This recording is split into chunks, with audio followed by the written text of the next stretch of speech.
जय जय जय जय शाश्वतम् आदिनाद ब्रह्म ओंकार शाश्वतम्। ॐ भूर्भुवः स्वः तत्सवितुर्वरेण्यं भर्गो देवस्य धीमहि धियो यो नः प्रचोदयात्। कल आपको गायत्री मंत्र के अनुष्ठान के बारे में बताया गया। कुछ बातें बच गई थी जो आज के इस वीडियो में बताया जाएगा। मंत्र का जप तभी सिद्धियां दिलवाता है जब उसके साथ यज्ञ किया जाए, और यज्ञ की अपनी बहुत बड़ी महिमा है। मंत्रों के साथ, अनुष्ठानों के साथ ये नियम है कि कितनी मात्रा में हम जप करें तो उसका कितना हवन होना चाहिए। यज्ञ में हम इष्ट को, देव शक्तियों को भोजन कराते हैं। तभी तो रावण अपने राक्षसों से कहता है द्विज भोजन मखहोम सराधा। द्विज ब्राह्मण, साधु संत, ऋषि मुनि और पितरों का भोजन, देवताओं का भोजन यज्ञ है। तो यज्ञ का संबंध मंत्र के साथ बहुत गहरा है, इसलिए किसी भी अनुष्ठान में यज्ञ करने की परंपरा है। तो कल आपको गायत्री अनुष्ठान नवरात्रि में कैसे करें इसकी पूरी विधि बताई गई थी, परंतु उसकी पूर्णाहुति कैसे करें वो आज इसमें बताई जा रही है। कि 24,000 का हम अनुष्ठान करते हैं तो कहा तो जाता है कि किसी भी मंत्र जप का हम दशांश हवन करें, परंतु इसमें यदि आप एक अंश भी करें तो काम चल सकता है। जैसे 24,000 आपने जप किया है तो 240 मंत्रों की आहुति दें। अगर ये भी संभव न हो तो कम से कम एक माला अर्थात 108 मंत्र की आहुति अवश्य है। जब आपका मंत्र पूरा हो जाए, इस बार की नवरात्रि 8 दिन की हो रही है, तो आप 9वें दिन, अगर 9 दिन की नवरात्रि कभी हो तो आप 10वें दिन हवन का कार्य संपन्न करें।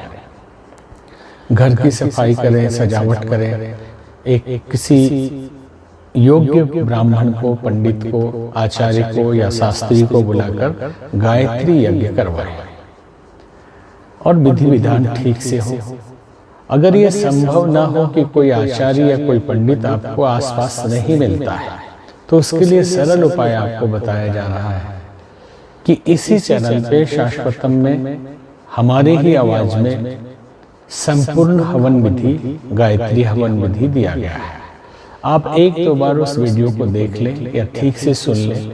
जो जो सामग्री बताई गई है उसे नोट कर लें, और फिर जिस दिन हवन करना हो आप उन सामानों को सजा के रख लें, और जैसे जैसे इसमें बोला जाए, समझाया जाए और मंत्र बोला जाए, उसके साथ साथ आप हवन कर लें, पूजन भी कर लें। एक तरह से डिजिटल पंडित जी आपके यहाँ पूजा करा रहे हैं, ये आप समझ लेना।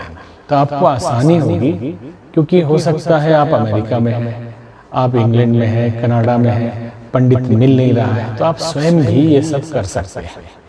और इसके लिए बहुत इजी है, बहुत आसान है कि आप उस YouTube के वीडियो को लगाइए। पहले एक दो बार जरूर सुन लें, जिससे सामान पता चल जाए कि इसमें क्या क्या सामान खरीद के लाना है, फिर उसको रखना कैसे है, कुंड किधर रखना है, हवन सामग्री किधर रखनी है, घृत किधर रखना है, समिधा किधर रखनी है, और सभी सामानों को रख के बहुत सरल भाषा में समझाया गया है कि जैसे कोई पंडित जी बच्चों से यज्ञ करवा रहे हो, कोई आचार्य बहुत सहज, जो बहुत अनुभवी लोग नहीं है, उनसे यज्ञ करवा रहे हो, ऐसा आपको लगेगा ही नहीं कि कोई बिना पंडित का हम यज्ञ कर रहे हैं।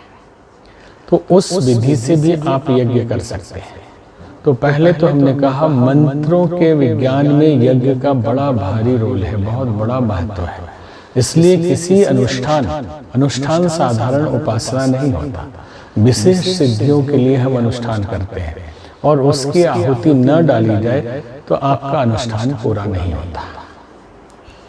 और अनुष्ठान के पश्चात हवन, और हवन के पश्चात क्या करना चाहिए? पूर्णाहुति हो जाए, सारी विधियां हो जाए, तो आप कम से कम किसी गरीब ब्राह्मण को या साधु को या गरीब को कुछ भोजन कराएं, साथ में कुछ दान दक्षिणा दें। और कुंवारी कन्याएं मिल जाए तो कम से कम 3 या 5 या 11 या अधिक आपके सामर्थ्य और सुविधा के अनुसार उनको भोजन कराएं, उनका चरण पूजन करें, उनको दक्षिणा दें। क्योंकि भारतीय संस्कृति में पाप मुक्ति के लिए, विकारों को दूर करने के लिए कन्याओं के पूजन का विधान है। ये देवी माँ की रूप है और नवरात्रि में देवी मैया कन्या पूजन और उनको भोजन कराने से प्रसन्न होती है। तो इस प्रकार नवरात्रि में की जाने वाली अनुष्ठान साधना के बारे में पहले वीडियो में बताया गया और बाकी बचा आज ही बताया जा रहा है। हमें विश्वास है कि आपको ये समझ में आ गया होगा। अगर न समझ में आए तो आप पूछ सकते हैं कमेंट में लिख के या फोन करके। ओम शांति।